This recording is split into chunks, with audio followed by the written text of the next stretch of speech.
How's it going, everyone? In today's video, I'll show you on how you can simply change OSU Skin. Now, it's going to be extremely simple. The first thing that you want to do is to just head over to the OSU main menu right here. And then we have to click on Setting. Inside Setting, to make things a lot easier, we could just search for skins right here. And then the current skin is going to be the OSU Oregon 2022, which is the default one.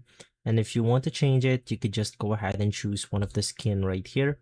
I believe you can download one online, and from there you could simply import it inside OSU. We could also click on the skin layout editor. And from here, we can design our skin the way we want to, as you can go ahead and see.